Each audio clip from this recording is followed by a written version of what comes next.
Hello and welcome to Salt and Light Canning. I'm Jessica. This is my kitchen. Today we're doing some more winter canning, and in the winter we can things like soups and broth and beans and meat because during harvest time then you're canning things out of your garden. So today I'm going to be making a hamburger stew, and we're going to be canning it in pint jars.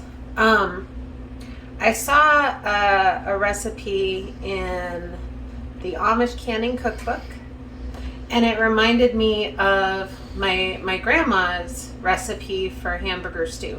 And I have a lot of really happy memories of making stew with her and spending time in her kitchen. So I'm going to make hamburger stew, and we're going to can it up, and we'll have it to eat through the winter as like quick meals or lunches. So the very first thing we need to do is brown our meat. I have 3 pounds of hamburger meat here that we got from a local rancher.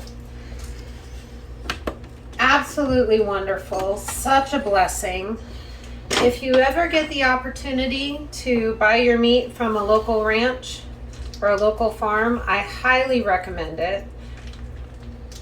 I don't think we can ever go back. It is so different, and it's also just wonderful being able to help support local business in your area.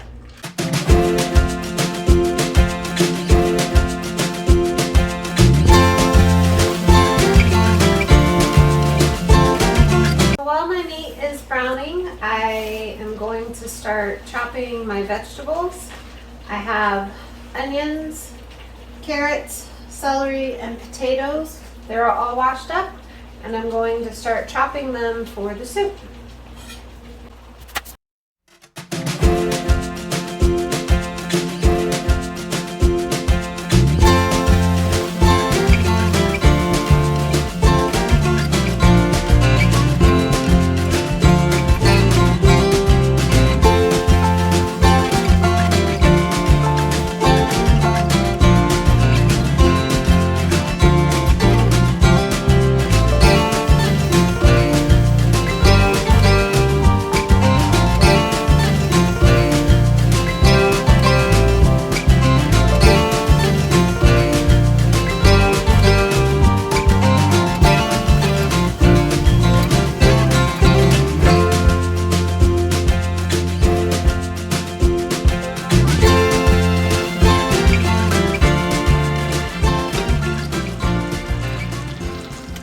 Meat's starting to get brown.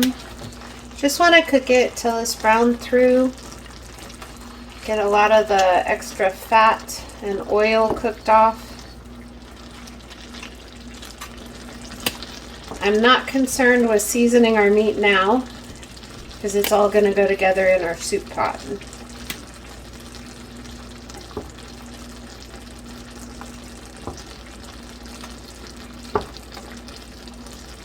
And I don't want like huge chunks of meat, bite size, so I'm breaking it up.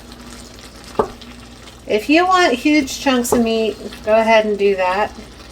It's recommended not to have, bigger than 2-inch chunks, but you do you.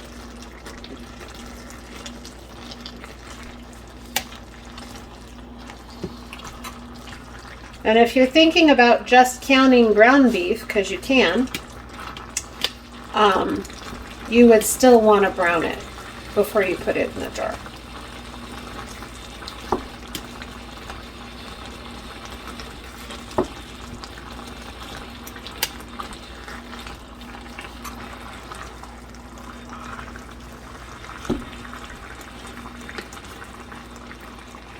Like I said, I'm using a recipe as a guide. I'm not following it exactly. But that's because I've canned enough to know what's safe. And as you get used to canning and you practice more, then you'll have confidence to be able to say, well, I want like another cup of carrots, and it's fine as long as you have high enough ratio of liquid to your solids.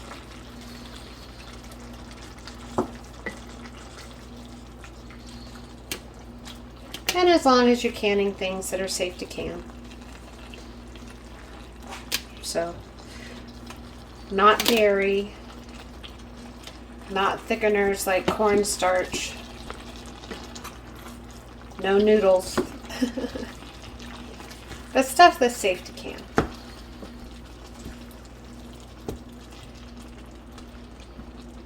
And then you won't have to go to the grocery store and buy a can of soup. You'll just have jars of soup on your shelf that you made that you know your family likes. It's also a really good way to use up the produce in your refrigerator before it goes bad. So when you're canning, it doesn't have to just be, oh, I'm just canning carrots, or oh, I'm just canning potatoes.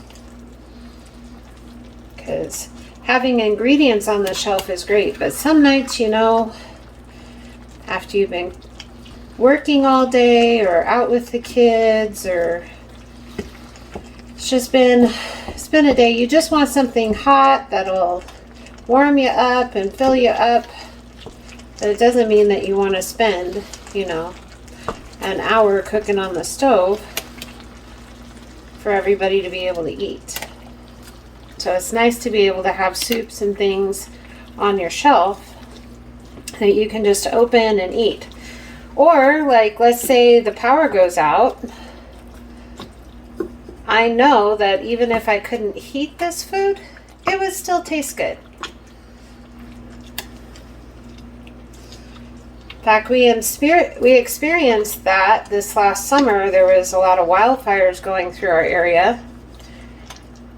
And having canned meals on the shelf, because I had no power, I could still open a can of, you know, spicy chicken and broth and put it over some pre-made rice, and we had a meal that tasted good that I didn't have to worry about whether or not I heated it up. And it wasn't just a sandwich.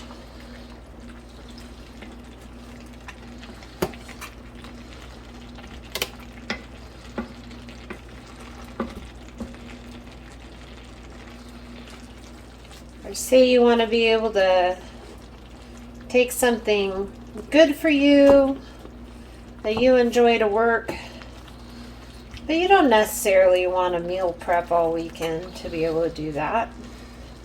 Having canned soups and things on your shelf that you made, you can feel good about it.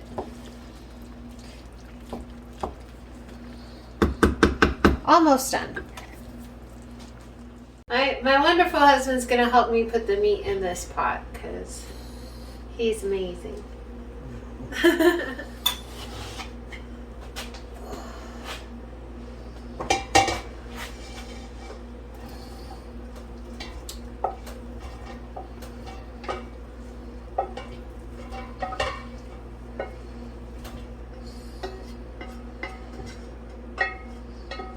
There we go. Alright, we're going to finish chopping our vegetables and get them in here. Then we're going to add some liquid and some seasonings, and it'll go really quick.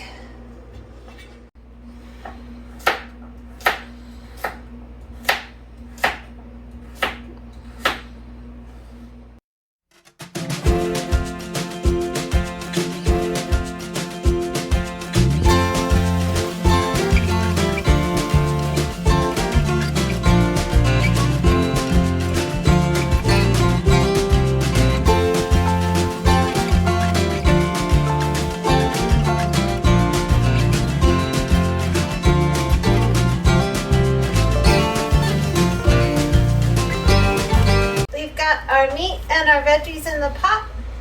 I'm going to add some canned tomatoes. You can use any canned tomatoes you want. Hopefully next time, after garden season next year, I can have our own canned tomatoes. That would be wonderful. Or you don't have to put tomatoes. Remember, it's just soup. okay? Don't stress about soup.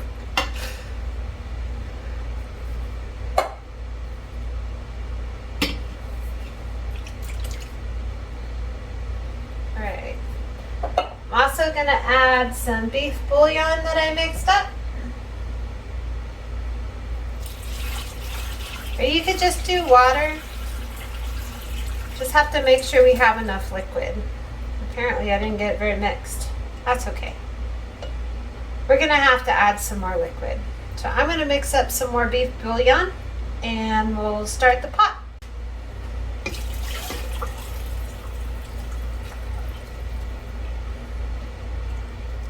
Okay, I'm gonna add the seasonings that I like in my beef soup. You add what you like. I'm gonna add some Worcestershire sauce or Chestershire. I don't know how you say it, but it's the sauce with a W. You're laughing. I don't know. We're gonna do about that much. Maybe that much. We'll taste it in a minute and see if we need some more. Add some granulated garlic. I do caution you, be careful with garlic. It can get more intense as you're canning. If you love garlic, then just go for it. Probably do 2 tablespoons.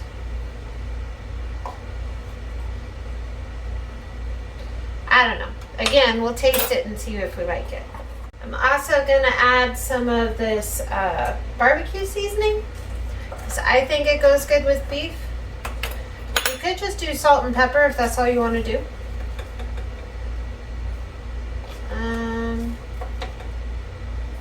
Maybe 3, because I really like it.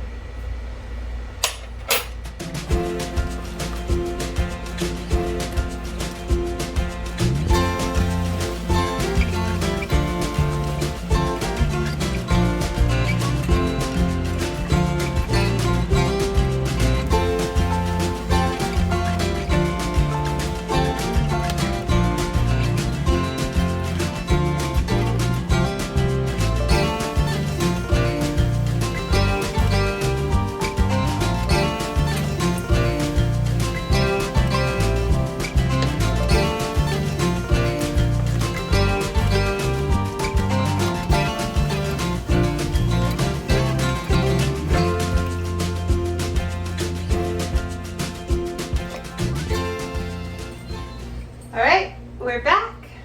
Our soup is all heated through. It's not cooked, but the broth is hot. Everything's kind of hot. And I stir it up really well to make sure I get some of everything in my scoop. And I did taste the broth, and I did add a little bit more of the same seasonings. Again, add what you like. I don't recommend sage because sage can be bitter. But if you like that, then do it. It's your soup.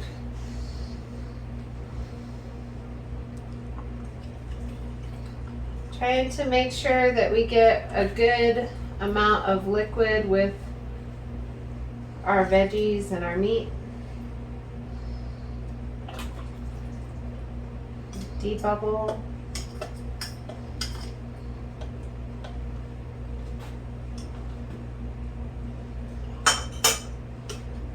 Now, especially with things that have tomatoes in them, you're going to want to make sure that you have that 1 inch of headspace for pressure canning. Because tomatoes or anything with tomato in it, tomatoey type products, tend to siphon. Don't know why, they just do. Make sure your rims get really clean. I'm using white vinegar. I always use white vinegar. And the lid. If you're me, you line it up, but you don't have to. It's just canning. No stress. Doesn't that look yummy? It looks really yummy. I'm excited.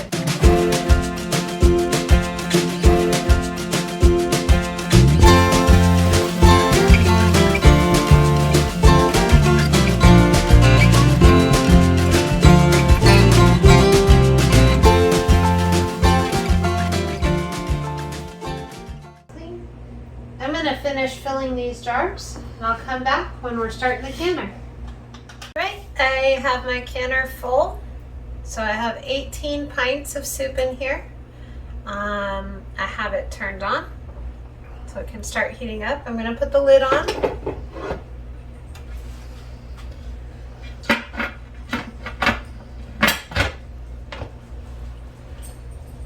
Now we're going to wait for steam to start coming out of right here, and we're going to have a steady stream of steam for 10 minutes. That helps to equalize all the pressure in your canner so that it can can properly. Then once it vents for 10 minutes, I'll put the weight on. I have to can at 15 pounds of pressure for my altitude. You need to check your altitude to see what pressure you need to can at. And then we're going to let it can after it's come up to pressure. We're going to let it can for 60 minutes. That's 1 hour for soup. That's according to the National Center for Home Food Preservation. So welcome back. And I do apologize you didn't get to see me take these out of the canner. I had loads of technical difficulties. My canner wouldn't come up to pressure. There was all kinds of things, and it ended up actually being the next day before I could finish this canning session. And sometimes things happen and you just have to relax. It's okay. We got 30 1-pint jars of this yummy soup. Everybody sealed. And that's just wonderful. I had very minimal siphoning. The only one I think really siphoned is this one. But everybody sealed, and I'm fully confident that this will be good on my shelf for the next year. So just be prepared. Sometimes things happen.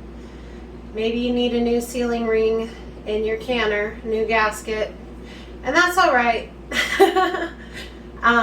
Be blessed, know that you are loved, and be a blessing to somebody else.